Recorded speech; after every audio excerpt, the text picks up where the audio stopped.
This is the part 1 of my story about how I found out my girlfriend of over 3 years was cheating on me, and how I went about getting my revenge.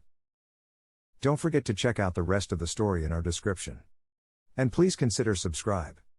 This happened over a year ago, so it's been good to get it all down, been thinking about it for a while. Certainly feels cathartic, and I've tried to make it as entertaining as possible. Thanks in advance for reading. I suppose firstly I should start by telling you how I met my girlfriend and what she came to mean to me. I first met Sarah at a yoga class in the summer of 2016. Never in my life did I think I would see myself going to something like that, the silly spandex, the holier-than-thou attitude, the way everyone talked to each other like they were fucking high. It's not something I ever imagined myself doing, but when I hurt my back after falling from a first-floor roof at work, I decided to give it a shot on the recommendation of my back masseuse, and found a hall in my city doing beginner yoga classes. When the day to go came and I walked through the door, I instantly stuck out like a sore thumb. Everyone was standing around talking, dressed to the nines in their best yoga gear, while I sauntered in wearing bog-standard shorts and t-shirt, looking like someone from a cowboy flick walking onto a sci-fi movie set. I immediately wanted to about turn and leave, of course, but the woman doing the class seen the look of pure terror in my eyes and came up to me and said hello. I told her why I was there, and that I didn't feel very comfortable, but she insisted that I should give it a try, as she thought it would help my back problems, and if not, well, no harm no foul. I felt better at that point, and thought fuck it, might as well try and get my money's worth, even if I do end up looking like a diseased pretzel. It was then that I looked across the room and seen the same look of terror that I had no doubt been portraying. That was Sarah. She had not long found out she had scoliosis, after years of being misdiagnosed, and told that it was all in her head among other things. She was there with her mother, who was with her for emotional support and to see how she got on. After seeing her, I instinctively gravitated towards her in the same way that a drowning person gravitates towards a life ring thrown at them. After the yoga instructor had a chat with her, she shouted me over and said that it was Sarah's first time too, so maybe we should sit next to one another and give each other a bit of support. I said that was cool with me, and she also smiled and nodded, so I walked over. We hit it off right away. My emotions went from a bit of embarrassment to serious amusement as we both attempted to fit in with the rest of the class. After the class was over, we were still talking away and I felt a genuine connection and butterflies in my stomach, and as we said goodbye we caught each other's gaze and she smiled at me with a purity that for the first time in my life made me feel weak at the knees. I wouldn't have went back in a million years had I not met her, but I decided to go the next week, and when I walked in the door, I got those butterflies in my stomach again and was hoping to see her face, but she wasn't there. As I was sitting there, I felt this feeling of pure dread and was sat thinking, what the fuck am I even doing here? I felt this sadness that was hard to describe. It kinda reminded me of when I went to this holiday caravan park when I was about 12 with my gran and cousins, and there was this big center with pool tables and amusements and all that stuff.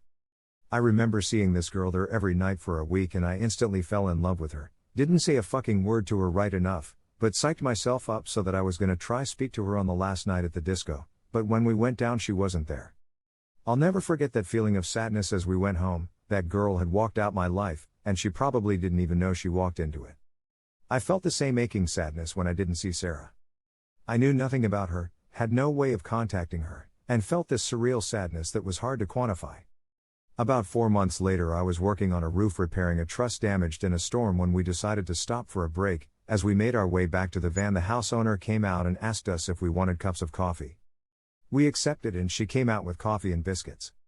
As soon as I seen this woman, I just knew her face from somewhere, but couldn't for the life of me place her.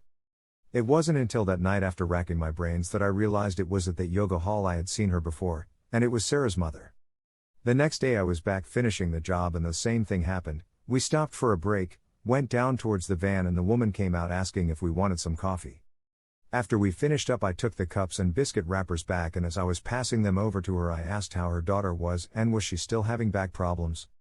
She looked surprised but smiled at me and said yes, then asked how I knew her.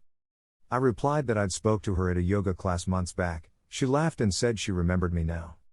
I then gave her a card with my number written on it and asked if she could maybe get her daughter to text me, as I wanted to get back in touch with her. Shoot my shot, I thought, wish I fucking hadn't now.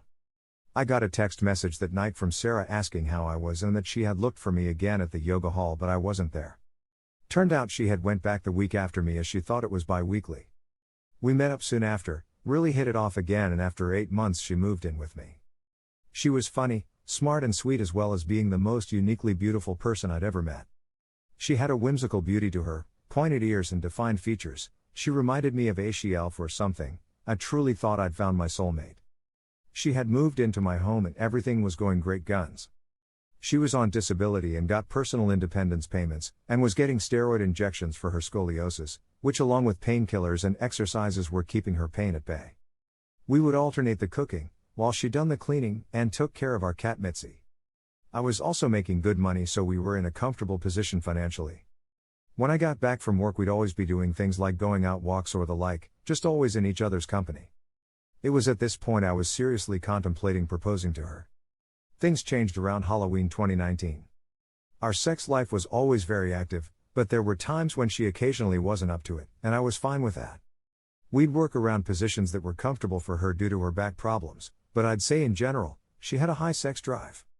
Well, around October she started complaining a lot about her back hurting more, especially just before the times we'd usually go to bed together. Anytime we did have sex after that, it wasn't passionate or intense, it felt like we were going through the motions. She started complaining while we were in the middle of it, so at that point I'd stop, of course. I started feeling really sexually frustrated, but I was positive that it was just a blip and that we'd get through it together. Thing is, she seemed fine in other aspects of her life, she seemed happy. The first real red flag for me came in December when she completely stopped showing me affection. She just became cold towards me. She seemed repulsed when I put my arms round her or tried to take her hand. She was the one who was so touchy-feely, hands in hair, constant reaffirming touches, kisses and cuddles. When we'd sit on the couch, she'd basically be on top of me.